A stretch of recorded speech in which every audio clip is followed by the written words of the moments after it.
सारथी, आगे बढ़ो।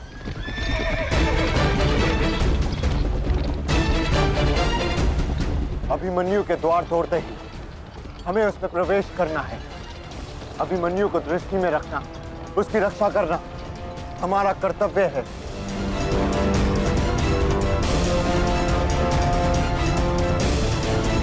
आ बालक, आ भारतीयों, ऐसी मृत्यु देने से कि इसकी चित्कार उन पांडवों के हृदय को चीर देगी। और स्मरण रहे, सरल मृत्यु नहीं देनी है इस अभिमन्यु को।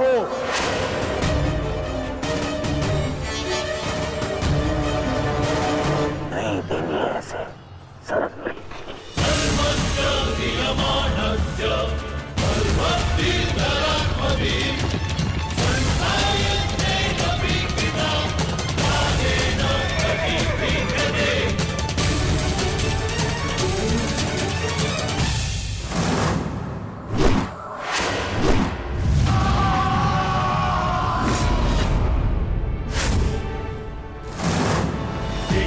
साक्षी, मुझे मार्ग मिल गया है। इससे पहले कि द्वार बंद हो जाए, आप शीघ्र ही मेरे पीछे आइए। सारथी, शीघ्रता करो। शीघ्रता करो सारथी, शीघ्रता।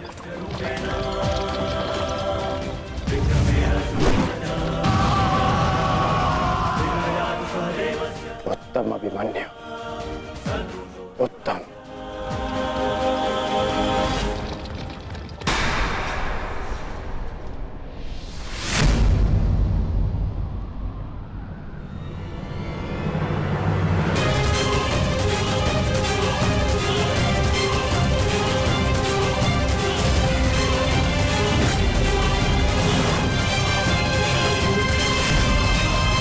एक बार तुम्हें क्षमा कर दिया था, किंतु अब नहीं।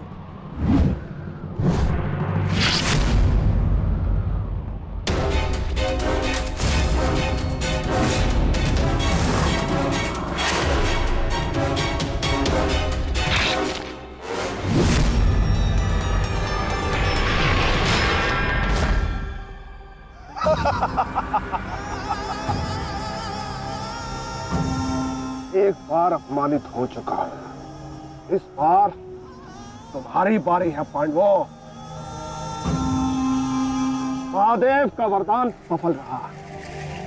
आज इस युद्ध भूमि में केवल मेरा शासन होगा, मेरा। केवल अर्जुन के अतिरिक्त कोई मुझसे जीत नहीं पाएगा पांडवों। और आज सिर्फ एक ही मृत्यु होगी।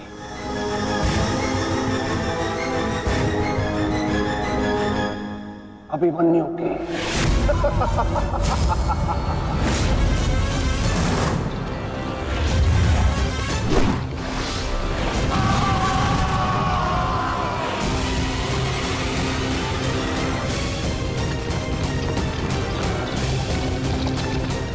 एक चक्रव्यूह तुम्हें पराजित करने के लिए नहीं है मूर्खों। ये तो उस अपमान का प्रतिकार था जो कल अभिमन्यु ने युवराज दुर्योधन के साथ किया था। उसने दुर्योधन का मान हरण किया था और आज वो उसके प्राण हरण करेगा।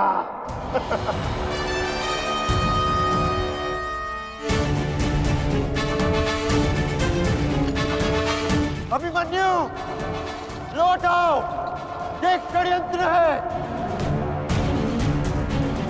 न्यायानां अधिकाराणां प्राप्त्यर्थं साम्राज्यर्थं न्यायानां अधिकाराणां प्राप्त्यर्थं साम्राज्यर्थं। व्यू के भीतर प्रवेश करना जितना चुनौतीपूर्ण है, उतना ही चुनौतीपूर्ण उससे बाहर निकलना भी है। और यदि बाहर निकलने का मार्ग मनुष्य को नहीं पता, तो उस मनुष्य का अंत निश्चित है।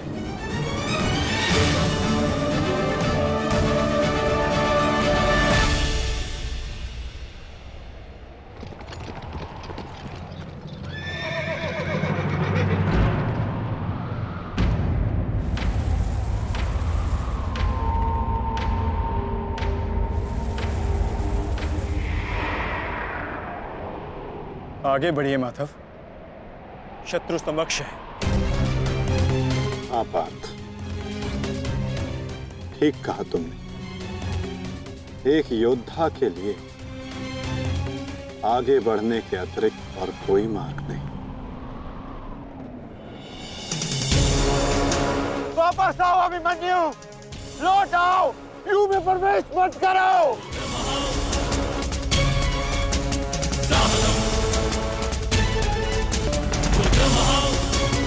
मेरे लिए अब लौटना संभव नहीं था श्री। यदि हमने इस चक्रव्यूह को नहीं तोड़ा तो हम ये युद्ध हार जाएंगे, और मेरे रहते ये संभव नहीं। समझने का प्रयत्न करो पुत्र, ये सब तुम्हें घेर कर तुम्हारे प्राण लेना चाहते हैं। लौट आओ अभिमन्यु, लौट आओ। एक योद्धा मृत्यु के भय से पीछे नहीं हटता था श्री। वो आगे बढ़कर मृत्यु का वरण करता है, और आज मृत्यु को भी अर्जुन पुत्र के बाणों का तेज सहना होगा।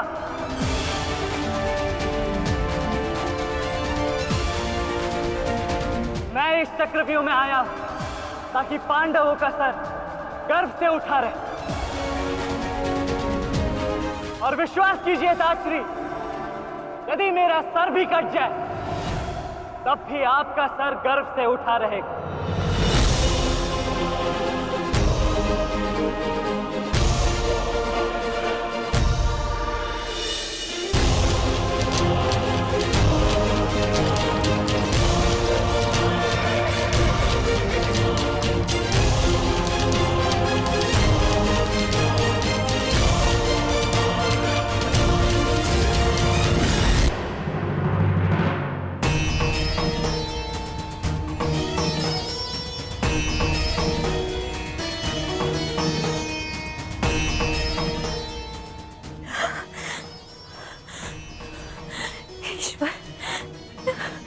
ईश्वर, मेरे पुत्र की रक्षा करना। आओ आओ अर्जुन पुत्र, आओ। तुम्हारा अपने इस मृत्यु व्यू में स्वागत है।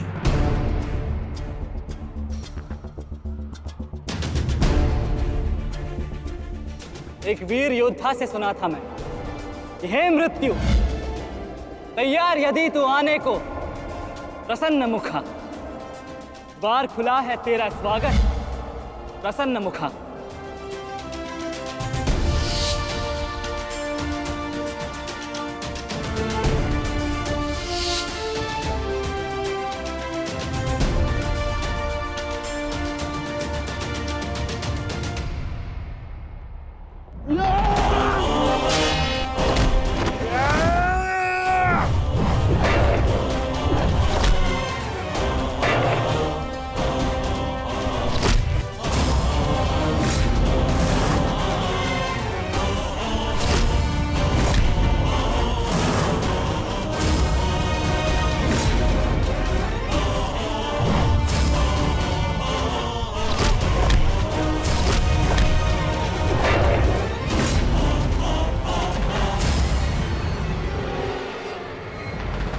चाहूं तो तुम्हारा और बाकी तीनों पांडवों का इसी क्षण अंत कर सकता हूं मैं, किंतु उसके साथ उस पीड़ा का भी तो अंत हो जाएगा जो अभिमन्यु को पल पल मरते देख तुम्हें होगी। फिर उस पीड़ा का अनुभव कैसे होगा तुम्हें जो जयद्रथ ने इतने वर्षों तक सही है। अभी तो वो दृश्य देखना शेष है जिसे देखकर तुम स्वयं मुझसे अपनी मृत्यु की भीख मांगोगे। तुम्हारे सामने तुम्हारे कलेजे के टुकड़े टुकड़े होंगे और तुम कुछ नहीं कर पाओगे, कुछ नहीं। क्या हुआ? इतने महारथी को देख के भयभीत हो गए? क्यों?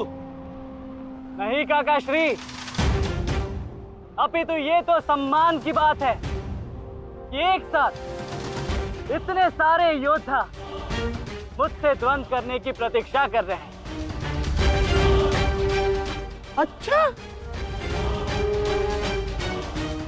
सच में महान धनुर्धर अर्जुन के पुत्र और महानतम योद्धा वासुदेव कृष्ण के भांजे का स्वागत ऐसा ही होना चाहिए। प्रणाम स्वीकार करे आदरणीयों।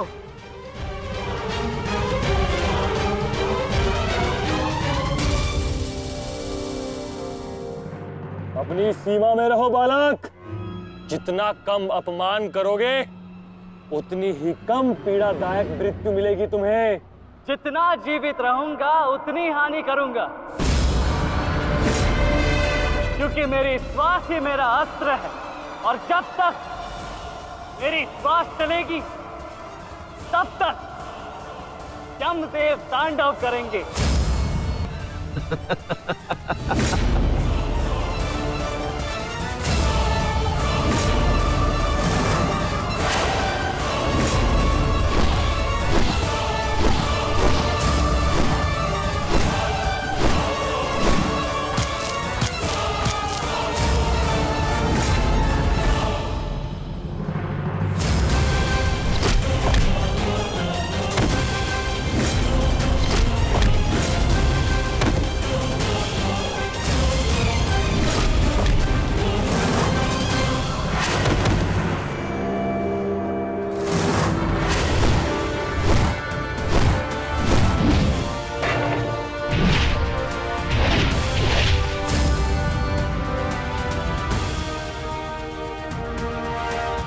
कुछ स्मरण हुआ काका श्री? कहा था ना मैंने कि जब जब आपसे द्वंद करूंगा तब तब आपके वस्त्र हरण करूंगा और तब तब आपके मुख पर इस लज्जा को देख अपने मन में जल रही प्रतिशोध की ज्वाला को शीतलता प्रदान करूंगा। और हो गया मेरा अपमान, अब और नहीं। महारथियों, आक्रमण करो इस बालक पर।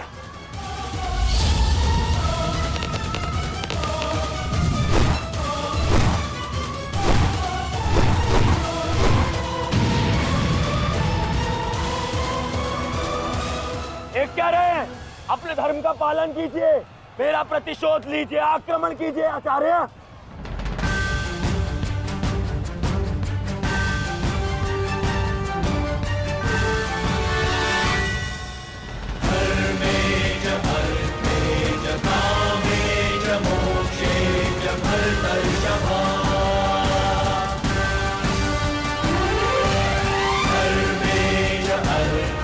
नहीं आचार्य द्रोण, ऐसा अनर्थ मत कीजिए।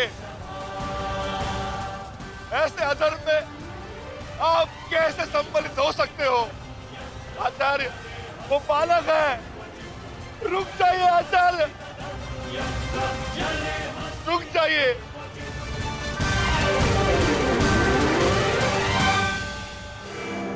अपना दिया वचन स्मरण है ना पिताश्री? इस बालक की शक्ति इस रथ में है जो इसे सुरक्षित की हुई है। आचार्य, इस बालक को रथ विहीन कीजिए।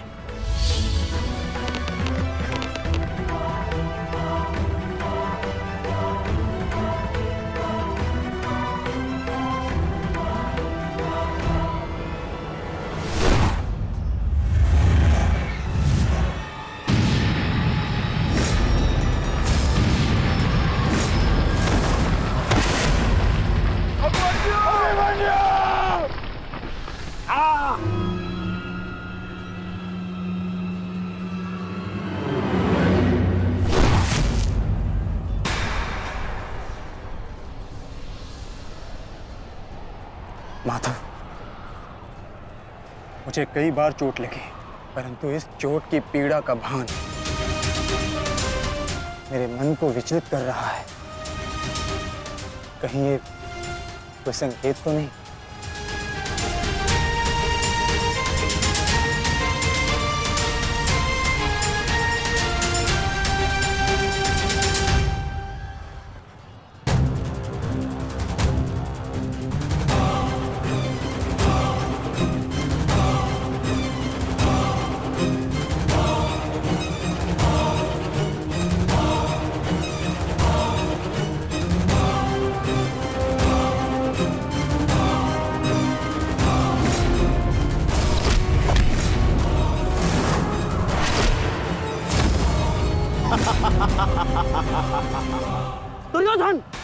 केवल आचार्य द्रोण को अपना वचन ज्ञात कराने से क्या होगा?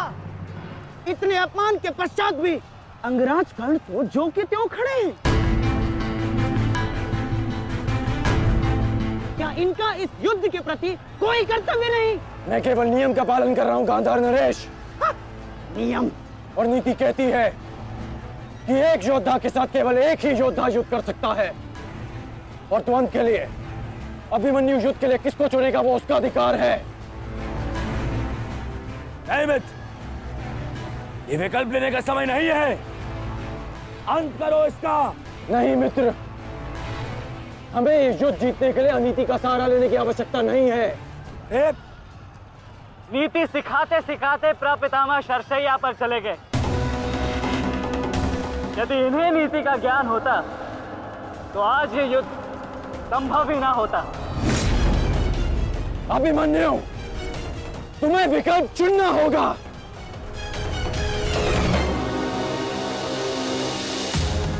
तो फिर मैं आप सबको वन के लिए चुनता हूं।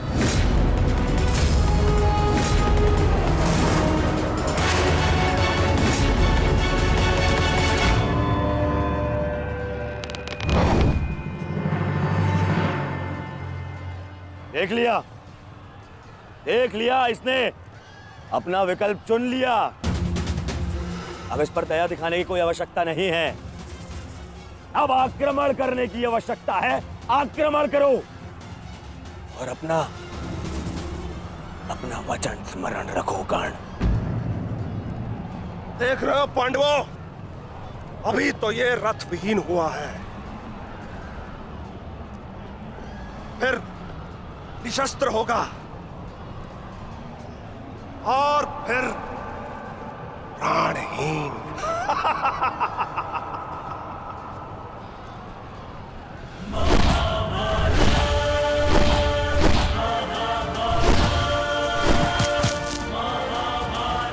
ये क्या कर रहे हो? धनुष विहीन करो इसे।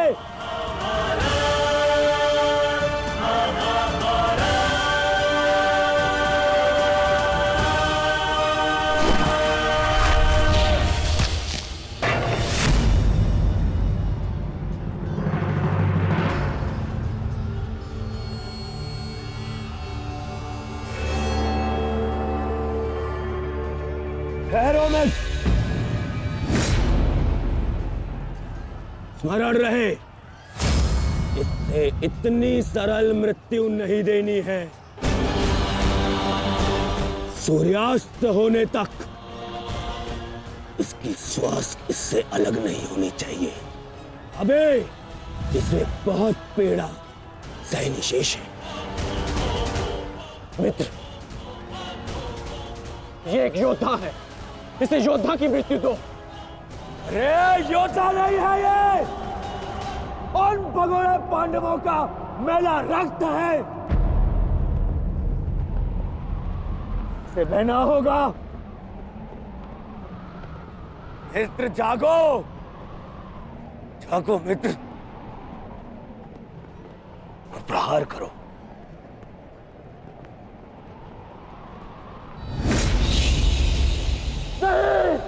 नहीं अंगराज, ऐसा मत करो, यह धर्म है।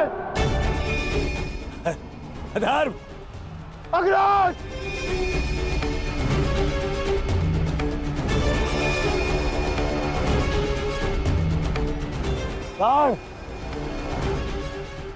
स्मरण करो, स्मरण करो कैसे इन पांडवों ने तुम्हारे पुत्र को मारा था।